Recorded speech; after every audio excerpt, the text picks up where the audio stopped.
Clôture en très légère hausse ce soir pour le CAC 40 qui gagne 0,22% à 6567 points.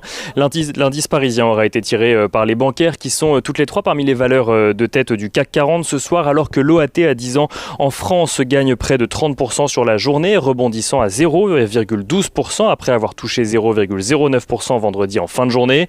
La tentative de rebond du CAC 40 aura cependant eu lieu dans un marché bien calme et avec des volumes restreints alors que Wall Street était fermé en raison de la fête nationale aux États-Unis.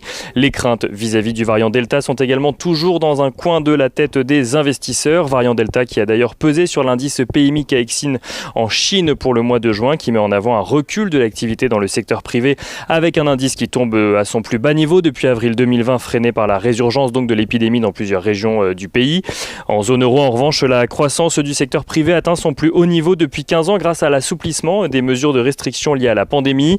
Si l'activité manufacturière avait déjà touché un record la semaine dernière, la composante des services atteint de son côté son plus haut niveau depuis 2007, une accélération qui s'accompagne d'ailleurs de pression sur les prix en raison de tensions sur les chaînes d'approvisionnement.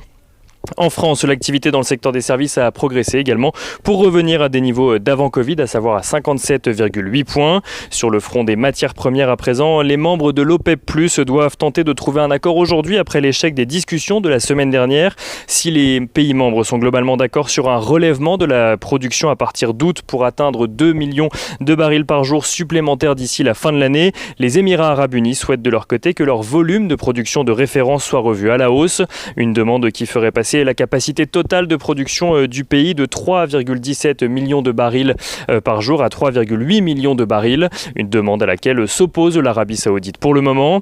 Du côté des valeurs à suivre à présent à la Bourse de Paris, on en parlait en introduction. Société Générale gagne 2,45% tandis que BNP Paribas gagne 2,21% et Crédit Agricole gagne 1,67%. Parmi les autres valeurs, on note que Legrand progresse suite à une recommandation de Deutsche Bank qui passe de conserver à achat sur le titre.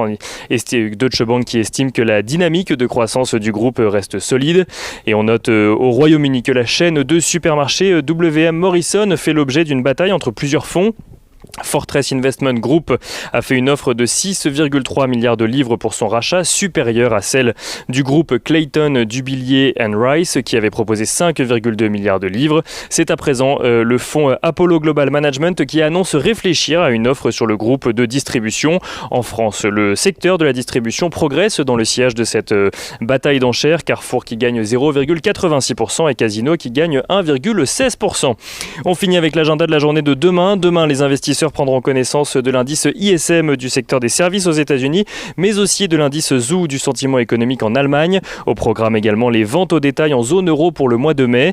Côté valeur, Implanète, spécialisé dans les implants vertébraux et la chirurgie du genou, publiera son chiffre d'affaires semestriel, tandis que Kering tiendra sa deuxième assemblée générale qui portera notamment sur l'autorisation donnée au conseil d'administration d'acheter, de conserver ou de transférer des actions de l'entreprise.